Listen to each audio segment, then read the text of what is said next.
Out to the U.S. Capitol tonight, where late today the Senate once again failing to pass a measure to fund the Department of Homeland Security. That vote earlier today, 54 to 46 short of the 60-vote threshold needed. Now, Senator John Fetterman of Pennsylvania, the lone Democrat here to vote in favor of advancing that GOP-backed bill. Now, Republicans right now are proposing funding DHS except stripping out the enforcement and removal operations by ICE. Democrats, though, now insisting they want to see changes to the agency's tactics and protocols. They feel like they can hold a hostage and get more gain. And it doesn't matter that people are suffering in our country or theirs. They keep moving the goalpost. Republicans control every part of government and could have funded these agencies with Democratic support, but chose not to.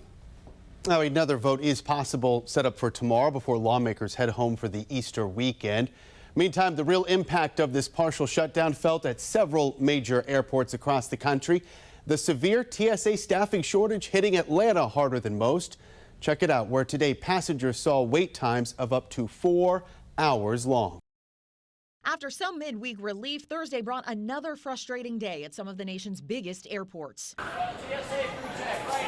And passengers are bracing for another tough weekend. It's frustrating, sure, but it doesn't do any good to be angry at anybody or be hateful to anybody because these people are working without pay. Nearly 6 weeks since Department of Homeland Security funding lapsed, TSA workers are approaching another missed paycheck on Friday. Just now worked 4 a.m. to 4:30 p.m.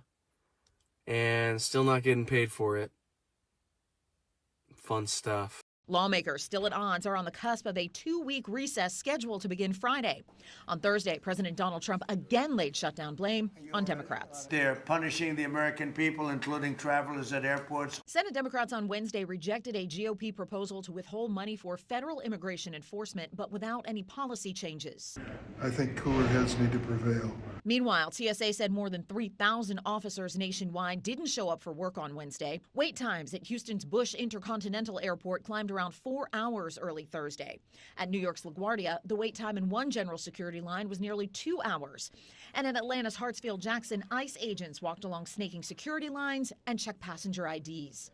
TSA agents are among 61,000 DHS employees working without pay, including employees of the Coast Guard, Secret Service, and Federal Emergency Management Agency. In Washington, I'm Karen Kafa. Major airports are experiencing days where 40 to 50% of their staff are calling out because they simply cannot afford to report to work. TSA's deputy administrator laying bare the desperate plight of TSA employees still working without pay and the crippling impact it's having on airport security wait times. This has led to the highest wait times in TSA history, with some wait times greater than 4.5 hours. Those lines out the door and into vehicle lanes in front of the airport at Houston's George Bush Intercontinental in Texas. The airport reported a 2-hour wait Wednesday, down from more than 4 hours earlier in the week. Airport officials say it can't continue like this. We typically operate 37 TSA checkpoint lanes. At this point, TSA is only able to staff somewhere between a third to 50% of them. That is not sustainable. Flight attendants unions agree. This is unsustainable. Flight attendants are saying pay TSA now. TSA officials advocating for their workers. Some are sleeping in their cars, selling their blood and plasma, received eviction notices, had their cars repossessed and utilities shut off. But some of the most convincing testimony of the difficulty coming from the TSA workers themselves. I feel angry. I feel used. I feel abused. This is not a job. This is a career. To know that we're coming on our third missed paycheck in less than 5 months. I'm Reed Binion reporting.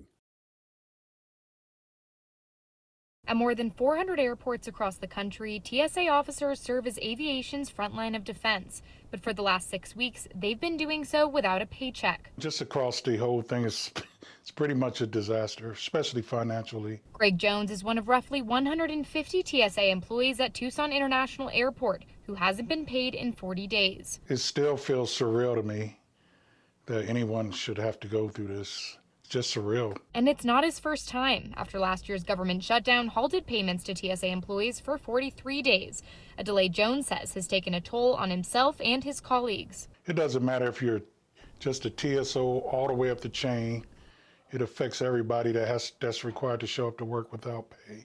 Since the shutdown started, 460 TSA officers have quit, and daily call-out rates at airports have increased from 4% to 11% nationwide. Well, that's yet to happen here. Danette Bewley with the Tucson Airport Authority says she's worried about the impact of a long-term funding lapse. If this extends any longer, I don't know if there's going to be people who call out or decide that this is a career that they need to shift because they need reliability in their paycheck. That's why the airport is holding a donation drive for TSA employees and asking the Southern Arizona community to help. To see their hardship on the front lines is very difficult, and as an airport operator, I find it nearly impossible not to want to do something. But outside of making their voices heard, Bewley says their hands are tied, putting workers like Jones in the middle of a fight they didn't ask for. We're political pawn pieces or something. It feels like all of our lives are being messed with. While Congress negotiates the future of TSA's funding, Jones says he has just one ask for himself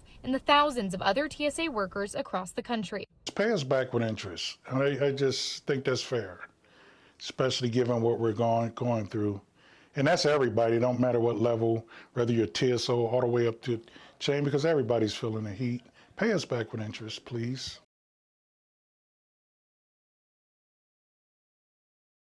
These officers, they're exhausted, not just physically, but mentally, financially, they're exhausted.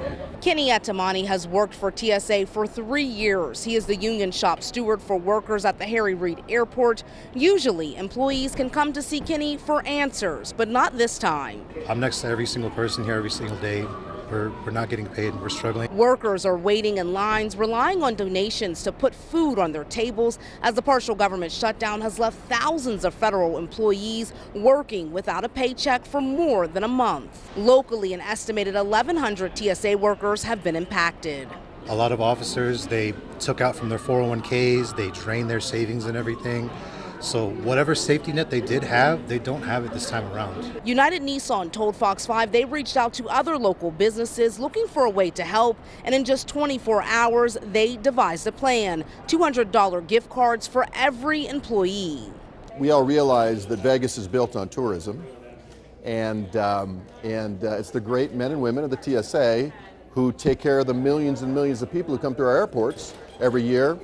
According to the union, Las Vegas's TSA has seen a 10 to 15% call-out rate since the shutdown began, but some worry that number could increase.